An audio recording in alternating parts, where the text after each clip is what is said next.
नमस्कार, मेरा नाम विनीत त्रिपाठी है और आप नव भारत टाइम्स देख रहे हैं।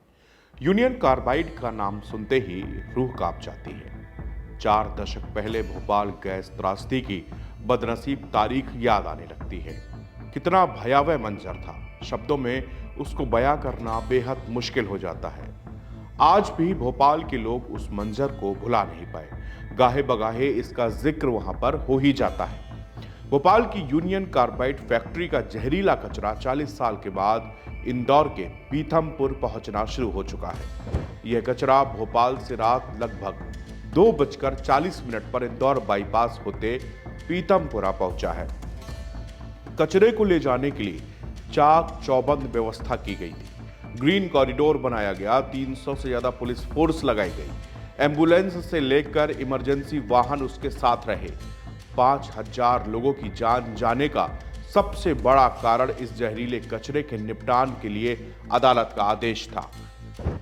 बेहद सावधानी के साथ इस कचरे को पीथमपुर तक ले जाया गया।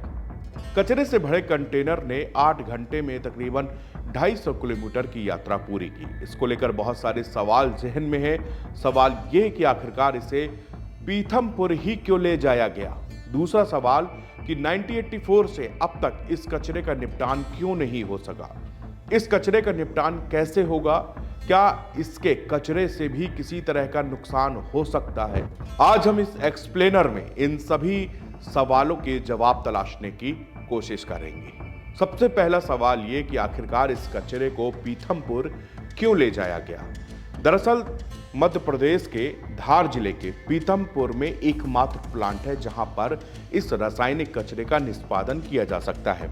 मध्य प्रदेश में जितनी भी औद्योगिक इकाइयों से निकलने वाला रासायनिक और दूसरे अपशिष्ट पदार्थ होते हैं, उनका निष्पादन पीथमपुर में ही होता है। यहाँ पर कचरे को जलाने का काम किया जाता है। यह plant central pollution control board यानी कि सीपीसीबी के दिशा निर्देशन के मुताबिक चलता है। पीथमपुर स्थित इंसीनरेटर में 13 अगस्त 2015 को भी यूनियन कार्बाइड से 10 मीट्रिक टन जहरीला कचरा निष्पादन के लिए भेजा गया था। तब ट्रायल रन के दौरान पर 3 दिन इसको जलाया गया। केंद्रीय प्रदूषण नियंत्रण बोर्ड की रिपोर्ट के मुताबिक ट्रायल रन के दौरान इंसीनरेटर में हर घंटे 90 किलो कचरा जलाया गया था। इसी के आधार पर अब यहां पर 337 मीट्रिक टन जहरीले कचरे का निपटान पीथमपुरा में करने के लिए निर्देश दिए गए हैं। पीथमपुर में कचरा जलाने का विरोध भी जमकर हो रहा है। कचरा जलाने के विरोध में 10 से ज्यादा संगठनों ने 3 जनवरी को पीथमपुर बंद का आह्वान किया है। पीथमपुर क्षेत्र रक्षा मंच, पीथमपुर ट्रेड यूनियन संघर्ष समिति, मध्य प्रदेश किसान सभा सहित कई संगठनों का कहना है कि भोपाल का कचरा अमेरिका भेजा जाए। पीथमपुरा बचाओ समिति ने 2 जनवरी को दिल्ली के जंतर मंतर पर प्रदर्शन करने की तैयारी भी की है। इंदौर के डॉक्टर्स ने हाईकोर्ट में याचिका लगाई है कि इंदौर के Mahatma Gandhi memorial hospital alumni association ने पीथमपुर में यूनियन कार्बाइड का 337 मीट्रिक टन जहरीला कचरा जलाने के खिलाफ हाईकोर्ट में याचिका दायर की है। 337 टन कचरे को यहां जलाया जाएगा, मगर इसके बाद भी यह कचरा पूरी तरह से जल के समाप्त नहीं होगा। इसको जलाने के बाद भी 1625 मीट्रिक टन अवशेष बचेगा। इसे पीथमपुर में लैंडफिल किया जाएगा। 1 टन कचरे के निपटान में 1 लाख रुपए की लागत इसमें आएगी। अब सवाल यह है कि कचरे को जलाया कैसे जाएगा। इस कचरे से खतरनाक गैसों का उत्सर्जन हो सकता है, जिससे लोगों की जान तक जा सकती है।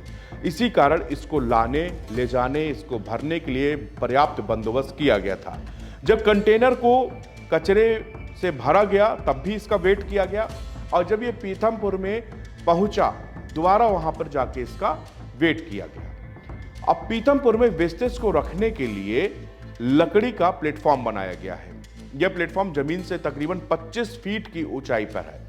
इस कचरे को कब जलाना है, यह फैसला सीपीसीबी के वैज्ञानिकों की टीम करेगी। किस मौसम में, कितने तापमान पर और कितनी मात्रा पर जलाया जाए, यह फैसला लेने से पहले सैंपल टेस्टिंग भी होगी। पहले 37 टन कचरा सबसे पहले इसमें जलाया जाएगा। यह कचरा 1 या 2 दिन में भी खत्म नहीं होगा। राम की एनवायरो में 90 किलोग्राम प्रति घंटे की स्पीड से कचरे को जलाने में 153 दिन यानी 5 महीने 1 दिन का समय लगेगा। अगर 270 किलोग्राम प्रति घंटे की स्पीड से नष्ट करते हैं तो इसे खत्म करने में 51 दिन का वक्त लगेगा। कचरे को भरने के दौरान भी बहुत छोटी छोटी सी बारीकियां यहां पर करनी पड़ी थी। अब सवाल ये उठता है कि कचरे में भरा क्या क्या गया। फैक्ट्री के कैंपस में बिखरे कचरे को जमा करने के साथ साथ मिट्टी को भी इकट्ठा किया गया। फैक्ट्री में कीटनाशक रिएक्टर में बनता था, इसके अवशेष वहां पर जमा किए गए। सेविन नाम का कीटनाशक यहां पर बनता था। बचा हुआ कीटनाशक कचरे में इसको भी डाला गया। जिस MIC गैस के प्लांट से रिसाव हुआ था वो नेफ्थॉल से बनाई जाती थी। सेमी प्रोसेस पेस्टिसाइड भी हटाया गया यहां से। कीटनाशक बनाने की प्रक्रिया रुकने कारण प्रोसेस के बीच में जो केमिकल बचा, प्रोसेस के बीच वाला जो केमिकल था उसको भी यहां पर हटाया गया और उसको भी कचरे के साथ में भेजा गया है। 1984 के शुरुआती दिसंबर के महीनों में जिस तरह से त्रासदी हुई थी उसमें लगभग 4000 लोगों की तो जान चली गई थी। इसके अलावा इसके कारण 35,000 ज़्यादा से लोगों की मौत हो गई इस केमिकल के रिसाव से, जिसके ऊपर तमाम फिल्में भी बन चुकी हैं। उसके बाद जो वहाँ पर कचरा इकट्ठा हुआ उसको ही भेजने की प्रोसेस ये की जा रही है।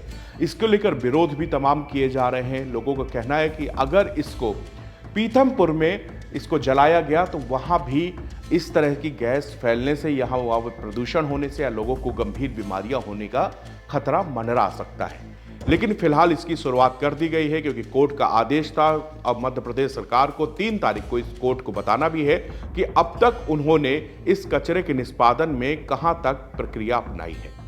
फिलहाल इसकी शुरुआत हो चुकी है। कचरा जो है वो साइट तक पहुंचने लगा है। इसके बाद में अब शुरू होगा इसके प्रोसेस का, और जिस तरह से मैंने बताया कि इसमें अभी वैज्ञानिक इस पर रिसर्च करेंगे किस समय, किस मौसम में, कितने टेम्परेचर में, किस तरह से इसको जलाया जाएगा।